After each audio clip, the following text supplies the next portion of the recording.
Hello, my dear student. Surendra Nagia, faculty in chemistry. Welcome back in second lesson of equivalent concept in playlist. You know, in last class we studied about the equivalent concept in which we use the concept of equivalent in solving the problem, especially in neutralization process and acid-base reaction. And today I will share you the knowledge about the use of equivalent concept in solving the problem of redox reaction. तो जैसा आपने last class में देखा था, तो last class में हमने इसी इक्विवेलेंट कॉन्सेप्ट का यूज जो किया था वो किया था हमने acid base reaction and combustion reaction में. लेकिन जो today I will going to share with you the knowledge about the use of concept of equivalent in solving the problem of redox reaction. काफी इंपॉर्टेंट टॉपिक होता है, बड़ी जल्दी short time के अंदर और बड़ी तेजी से हम क्वेश्चन कर पाते हैं इस कॉन्सेप्ट का यूज करने से. तो first of all I would like to share some little theory about the equivalent concept. Let's take, in last class and again in this class, I am giving to give the short theory of equivalent concept. How can we calculate the equivalent of any species? Equivalent of any species. So actually basic formula is equivalent of any species or gram equivalent is equal to mole into n factor. Mole into n factor, and mole you can calculate by the weight by the formula weight, or molarity into volume in liter, or given volume at NTP in liter divided by 22.4. So आप कह सकते हैं कि equivalent आप किस किस से निकाल सकते हो. जहां जहां मोल यूज किया हमने, जहां जहां पे मोल आया है वो मोल की जगह आप ये भी रख सकते हैं. You can place this and this. So according to theory, equivalent can be calculated by weight upon formula weight into n factor, or molarity volume into n factor, or volume 22.4 volume at NTP of any gases in liter into n factor. And again you can say that equivalent weight is equal to formula weight upon n factor. So at this you can use equivalent. And similarly, normality is equal to molarity into n factor. So again at the place of molarity, molarity into n factor, you can use normality. Now some other formula to calculate the equivalents are: equivalent is equal to given weight upon equivalent weight, weight upon equivalent weight, and in term of normality into volume but in liter. And one special method to calculate the equivalent weight from the charge, that is the Q upon F. Q upon F. That is the quick revision of theory regarding to the equivalents. Because सबसे पहले ये फार्मूले सारे हमारे mind में clear होने चाहिए. जब फार्मूले क्लियर होते हैं then we can go easily with the problems. Let's see now problem.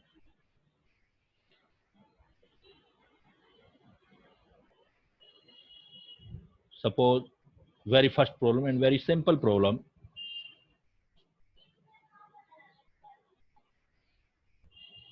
How many moles of potassium dichromate K2Cr27 are required to oxidize the one mole of ferrous sulfate in acidic medium. That is your question. Very simple one. How many mole of potassium dichromate are required to oxidize the 1 mole of ferrous sulfate in acidic medium? You can use the concept of equivalents. Now, according to theory, equivalent of K2Cr2O7 is equal to equivalent of ferrous sulfate. Now you know about the reaction. Potassium dichromate in acidic medium is converted into Cr plus 3, and ferrous sulfate is oxidized into ferric sulfate, Fe2SO4 whole thrice. Here is the oxidation state of chromium is +6 and here is 3. So you can see the difference of 3 per chromium. But in one species of potassium dichromate there are 2 chromium. So N factor of K2Cr27 is 6. Similarly, you can see in the case of ferrous sulfate and ferric sulfate, it is very clear from formula. Ferrous sulfate is +2. You need to know, the knowledge of these changes of the substances. Ferrous in +2 and it is converted into the Fe +3. So you can see the difference +2 +3 of 1. And now in ferrous sulfate only one iron atom is present, then 1. It means ferrous sulfate N factor is 1. Now it is very easy to solve this problem. Equivalent of potassium dichromate, and there is given moles of potassium dichromate, so you can say that mole into N factor. That's for potassium dichromate. Secondly, equivalent of ferrous sulfate, and you want to mole of ferrous sulfate, again mole, because I already told you it is very easy problem. Mole into ferrous sulfate into N factor of ferrous sulfate. Clear? Mole of potassium dichromate is 1. N factor is potassium dichromate is 6. Mole of ferrous sulfate you want, mole of potassium, how many moles? Want to calculate. So this is the X. And mole of ferrous sulfate is 1 and N factor is 1. It means X is equal to 1/6. That is your answer. 1/6 mole of potassium dichromate are required to oxidize the 1 mole of ferrous sulfate. It is very easy, very simple problem. Only equivalent of 2 species in oxidizing and reducing agent can be used. Let's see another problem of level of another problem. Now, suppose 100 milliliter of 0.144 gram ferrous oxalate is oxidized by V milliliter of 0.1 molar KMnO4 in acidic medium. In acidic medium, 100 milliliter of 0.144 gram ferrous oxalate is oxidized of V milliliter of 0.1 molar KMnO4 acidic medium. Calculate the volume of KMnO4, that is V, required in milliliter. Now you can see again 100 milliliter of 0.144 gram ferrous oxalate. You know here weight is given of ferrous oxalate and volume is also given. And you want to calculate the volume of KMnO4 oxidizing agent, its molarity is given. Again, we can use equivalent of ferrous oxalate equal to equivalent of KMnO4. Ferrous oxalate, you need to knowledge of this reaction. Ferrous oxalate is converted into ferric ion plus CO2 ion, and KMnO4 in acidic medium is converted into Mn+2. अगर आपको direct याद है N factor, then it is very good, much better. अगर आपको ये direct याद है, नहीं है तो आप कैलकुलेट भी कर सकते हो. You can calculate here oxidation state of +7 and +2. You can see the change, decrease of the oxidation state. Then n factor is +7 से +2 हो गया 5 का, बिकॉज मैग्नीज 1 है तो एन फैक्टर वाई 5 हो गया. But in the case of ferrous oxidate you can C one another thing in this case. Ferrous is also oxidized and carbon is also oxidized. Ferrous and carbon both are oxidized. If we see in the case of ferrous, then ferrous, oxidation state of ferrous is oxidized from +2 +3. It is the oxidation. So n factor for ferrous is equal to +2 +3 is 1 and only one iron is present. अगर आप इसमें दूसरे वाले case में देखोगे, carbon वाला case check करो, आप कार्बन के केस में चेक करोगे 4 2 8 8 हो गया, 2x is equal to 8 6 to 3 +3 and here +4, and you can see carbon is also oxidized. So its n factor with respect to carbon 3 to 4, there is a change from 3 to 4, so difference of 1, and here 2 carbon are present, 2. So overall n factor of ferrous oxalate you can learn directly also, 1 plus 2, that is the n factor of 3. Now if you have knowledge about the n factor of this species, then it is very easy to solve this problem. KMnO4 जब भी याद करना हो acidic medium है तो 5 n factor लेना है, और फेरस सल्फेट की बजाय फेरस सल्फेट होगा तो 1 n फैक्टर होगा. You see in the last example, but you saw in the last example n factor is 1, but you can see in this example ferrous oxalate, it means ferrous and carbon both are oxidized, so n factor ferrous oxalate में आपको याद करना है 3. now equivalent of ferrous oxalate का weight given है तो weight से निकालेंगे तो weight divided by formula weight into n factor of ferrous oxalate. again equivalent of KMnO4, चीजें वही यूज करनी है जिनकी डेटा हमें गिवन है. equivalent, now equivalent of KMnO4 can be used by molarity because molarity is given. What is the formula? Molarity volume into n factor for KMnO4.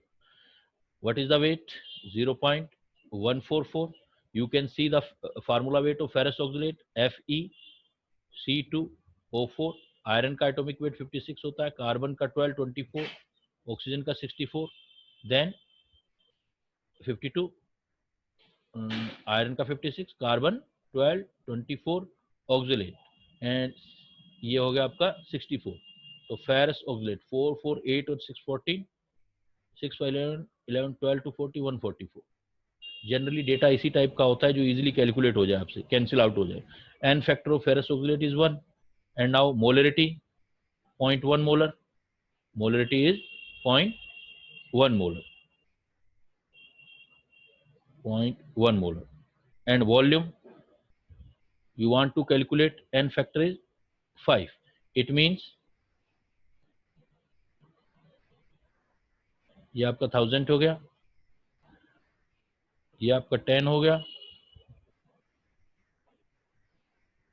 या इसको रहने दो आप 10. तो ये कितना हो गया, v क्या आ गया हमारे पास, v इज इक्वल टू ये हो गया 5 to 10, 10 by 1000 litres, 10 by 1000 litre. Then आप कैलकुलेट कर सकते हो. So if 100 milliliter of 0.144 gram ferrous oxalate is oxidized by V milliliter of 0.1 K on acidic medium, calculate the volume of KN4 required. आपने equivalent use किया, equivalent is equal to होता है या तो molarity into volume, या होता है आपके पास weight, equivalent weight upon equivalent weight, weight upon molar mass into n factor. weight आपका 0.144 ग्राम था तो वो ये molar mass 144 आ गया. n factor ferrous oxalate का 3 है आपका, sorry ferrous oxalate, it is not n factor 1, it is the 3. then it is mean 3 into 2 6 upon 1000 liter, it means milliliter होगा तो 6 milliliter. that is your answer, 6 milliliter, because this is not the ferrous sulfate, it is the ferrous oxalate, so we can use the n factor of 3. तो in second case you can C in this way कि आपको data equivalent के वही use करने हैं जो आपको given.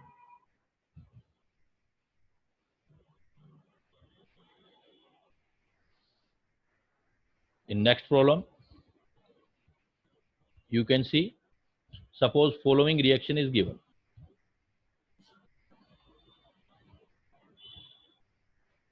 Following reaction is given. A plus X oxidized by MnO4 negative and converted into AO3 negative plus Mn2 positive. This reaction is given and data is this given. If there are variety of questions, you can see there are variety of questions. If 1 mole of MnO4 negative is used to oxidize 1.67 mole of A plus X, then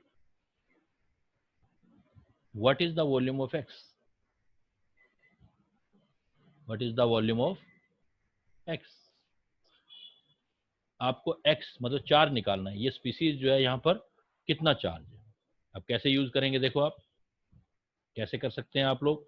देखो आपके पास 2 species हैं, A plus x MnO4. तो पहला point तो यही है कि हम इक्विवेलेंट लगाने. इट मीन्स इक्विवेलेंट निकालना है हमको, इसका ऑक्सीडेशन स्टेट निकालना है. It is tricky problem. Equivalent of A plus X is equal to equivalent of MnO4 negative and equivalent of A plus X. Mole दोनों का गिवन है. Again we can use mole into n factor first one का, mole into n factor second one का, MnO4 का. Then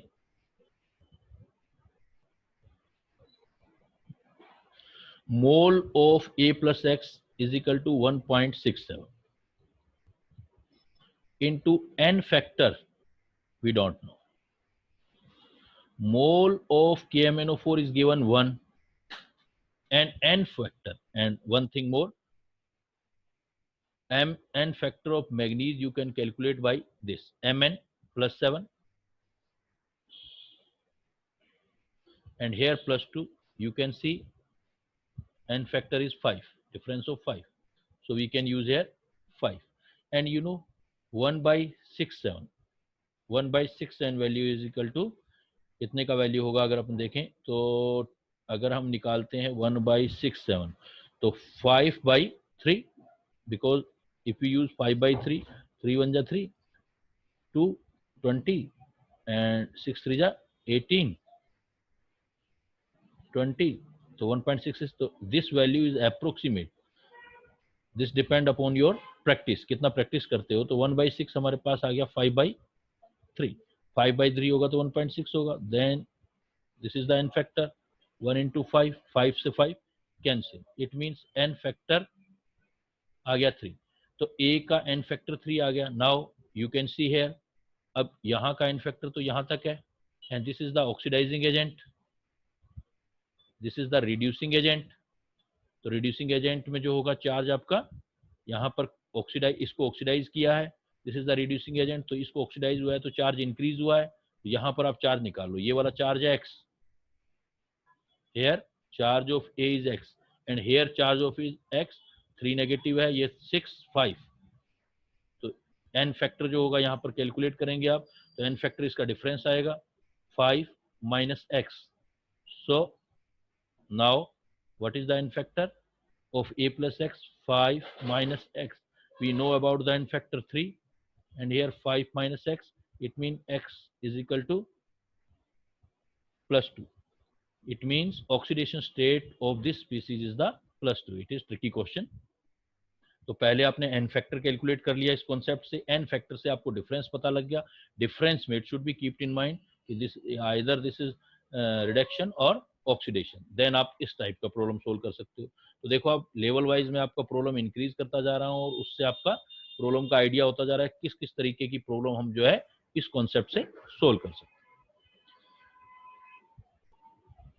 next problem suppose इस type वाला, suppose 0.2 gram sample of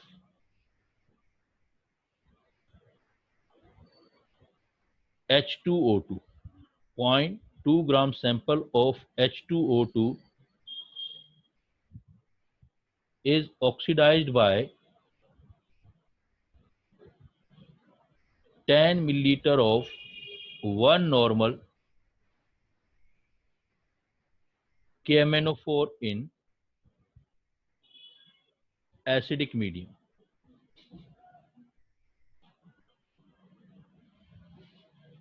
Calculate the percentage of H2O2 in sample. This is the another type of question. This is the another level of equivalent concept in redox reaction. Now,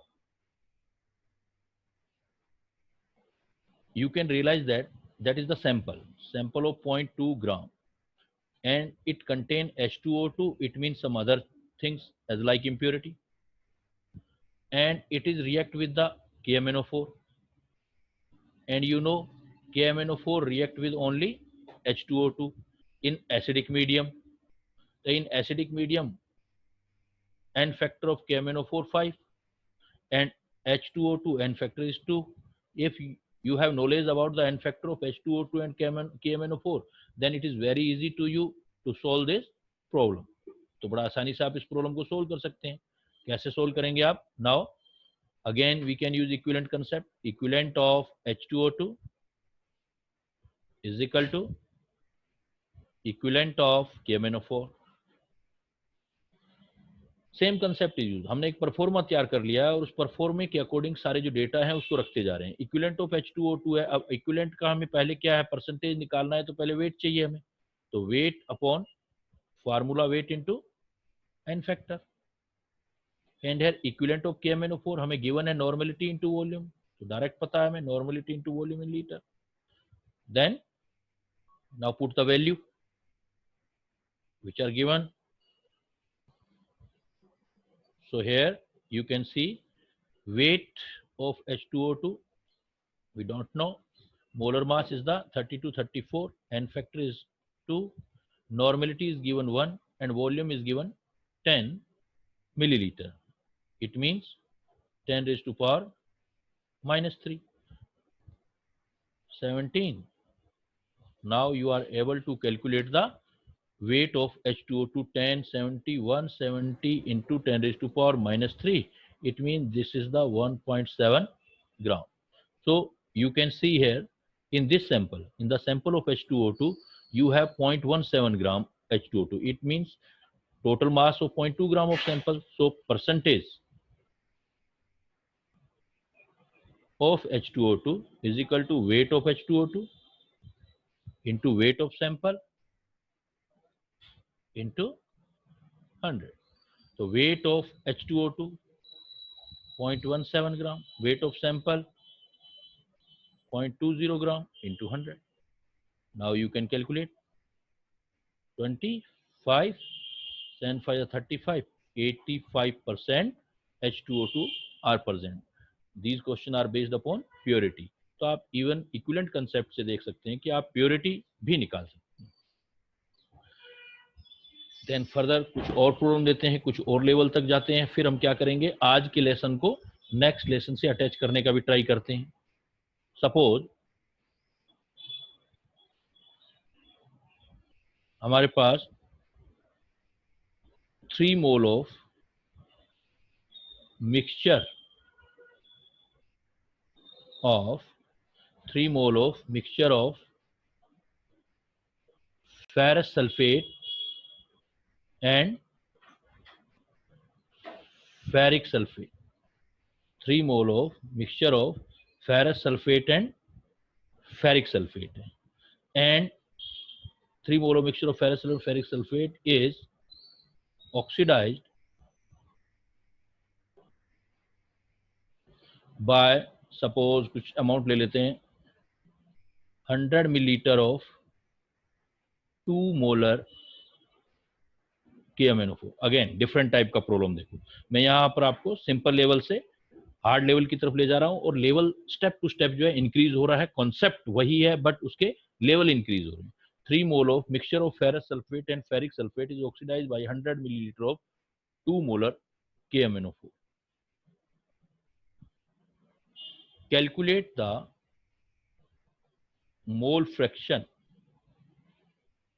of ferrous sulfate in mixture. Again different type का problem हमारे पास आ गया। Now you need to realise what is given. 3 mole of mixture of ferrous sulfate. Suppose we have a mixture of ferrous sulfate and ferric sulfate. Ferric sulfate and ferric sulfate. Total moles are 3. Clear? Then now we know that it react with the KMnO4, and KMnO4 is oxidizing agent, and it oxidizes only ferrous sulfate because it is in +2 oxidation state. It is in +2 oxidation state, and ferric sulfate already in +3 oxidation state. So KMnO4 oxidize only ferrous sulfate. Ferrous sulfate से react करेगा और KMnO4 react करेगा तो ferrous sulfate जो होगा +2, reaction ये होगा MnO4 negative. और अगेन जब कुछ नहीं दिया हो तब भी एसिडिक मीडियम लेना है, और अगर एसिडिक मीडियम गिवन हो देन बेस्ट। वैसे क्वेश्चन में आपको गिवन होगा जैसे 3 mole of mixture of ferrous sulphate फेरिसिल oxide 100 millilitre 2 MnO KMnO4 in acidic medium, ये आपको गिवन होगा।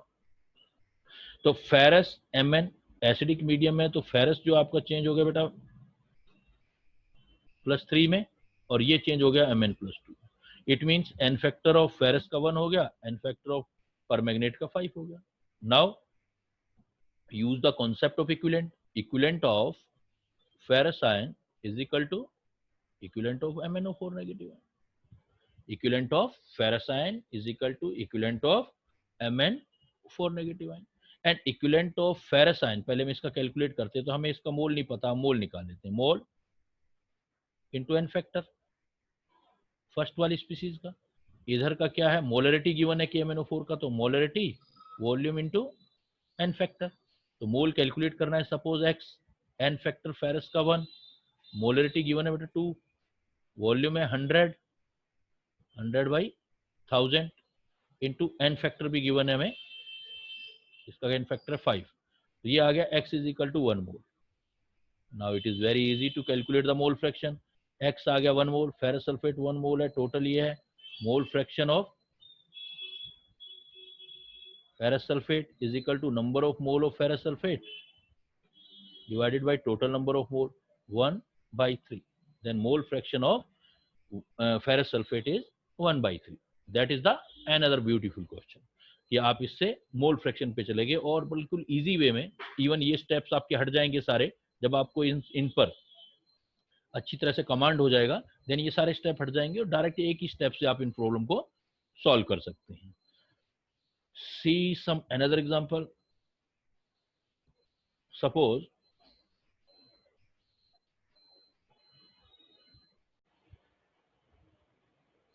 फर्स्ट एंड पॉइंट में आप यूज कर रहे हो फिनोफ्थलीन HPH, तो इन प्रेजेंस ऑफ, आपको ये ध्यान करना होगा, इन presence of phenolphthalein, in presence of phenolphthalein reaction is studied from Na2CO3 to NaHCO3। देखो फर्स्ट एंड पॉइंट यही ऑब्जर्व होगा, हमारा रिएक्शन चाहे चलता जाएगा लेकिन स्टडीड हम जो ये करना है, तो फर्स्ट एंड पॉइंट आ जाएगा यहाँ पर। और जो आपका इसके अंदर सेकंड एंड पॉइंट आएगा वो फिर आप फर्दर आगे डालोगे, तो आप पहले जो रिएक्शन करोगे, पहले सिर्फ आपका Na2CO3 जो है, Na2CO3 रिएक्शन यहीं तक जाएगा, मतलब आगे तक रिएक्शन आपको Na2CO3 तक नहीं ले जाना है, एन पूरा रिप्लेस नहीं करना है, तो Na2CO3 NaCO3 तक ही जाएगा NaHCO3 तक। तो इट मीन पहले रिएक्शन में, इसमें जब फिनोफ्थलीन में in presence of phenolphthalein only half equivalent use होंगे, half equivalent of NO2CO3 use होगा।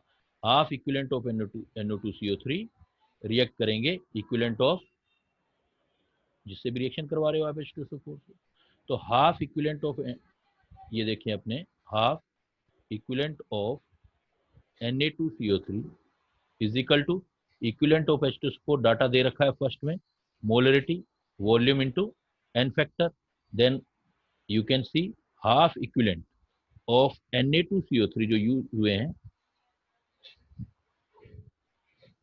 Suppose half equivalent of Na2CO3, half equivalent of Na2CO3, molarity कितना गिवन था आपके पास, प्रॉब्लम में हमारे पास 2.5 मिलीलीटर था, 2.5,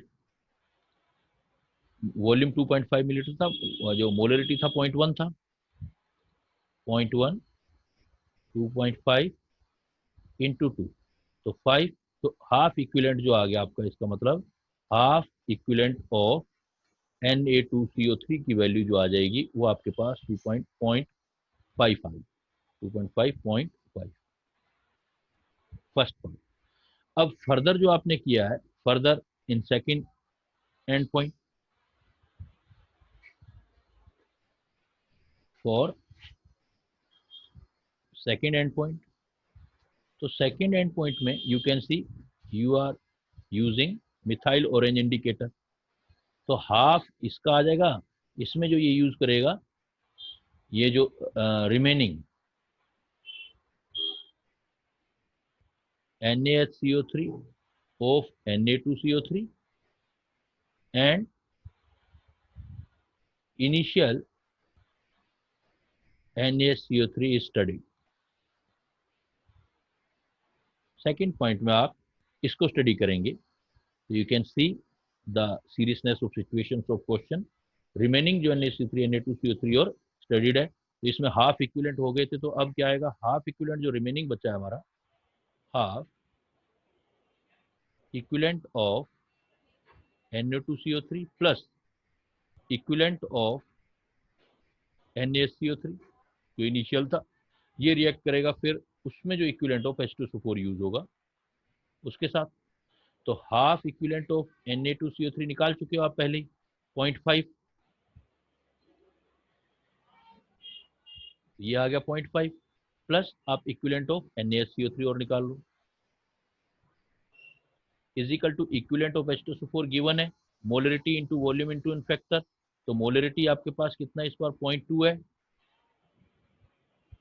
2.5 मिलीलीटर है, ये आपका अगर इक्विलेंट करोगे तो मिलीलीटर है, तो इसको 2.5 को 10-3 से भी मल्टीप्लाई कर देना, 10-3 से, बिकॉज ये इक्विलेंट है और ये मिलीलीटर है, तो मिली इक्विलेंट आ रहे थे, तो 0.2 इंटू 2.5 और इंटू 2 इंटू 10-3, तो इस हिसाब से अपने देखेंगे तो क्या आएगा, देखो 0.5 इक्विलेंट ऑफ NaCO3 आ गया अब हमारे पास, 0.5 plus equivalent of NaCO3 is equal to 0.2 2.5 2.55 to 1, तो 1 इंटू 10-3 हो गया, तो 0.5 इसमें चला गया, तो इक्विलेंट ऑफ NaCO3 हो गया कैलकुलेट, 0.5 इधर से चला गया, इंटू 10-3 भी है, 0.5 इंटू 10-3 भी है, तो इक्विलेंट ऑफ NH3 1 में से चला गया, तो 0.5 इंटू 10-3। नाउ ये स्टार्टिंग में अगर आप प्रॉब्लम में देखेंगे, इधर देखो प्रॉब्लम काफी लेंदी एंड टिपिकल प्रॉब्लम है, तो आपने स्टार्टिंग में जो लिया है 10 मिलीलीटर सॉल्यूशन लिया है, ये 10 मिलीलीटर सॉल्यूशन के बाद लास्ट में जो आप पूछ रहे हो 1 लीटर सॉल्यूशन में पूछ रहे हो, तो ये अभी हमें कैलकुलेशन जो निकाला 10 मिलीलीटर में निकाल रहे हैं, फिर हम जो टोटल में चले जाएंगे, तो अब हमारे पास दोनों चीजें क्लियर होगी, तो 1 बाई 1 करते हैं। देखो 10 इक्विलेंट ऑफ NaHCO3 आ गया हमारे पास, और इक्विलेंट से वेट निकालना है, वेट अपॉन होता है formula weight into n factor, equivalent of NaCO3 आपके पास गिवन है, ये वैल्यू पुट कर दो, 0.5 into 10-3 is equal to weight निकालना चाहते हो NaCO3 का निकालो, तो ये 84 आ गया, एन फैक्टर NaCO3 का 1 ही होगा, तो वेट ऑफ NaCO3 हो गया 84 इंटू 0.5 इंटू 10-3, लेकिन ये जो वेट आया है ये आया है इन 10 मिलीलीटर, और you want to calculate in 100 milliliter. So 10 milliliter contain 84 into 0.5 into 10 minus 3 ग्राम. तो 1 लीटर का मतलब 1000 मिलीलीटर कितना करेगा? 84.5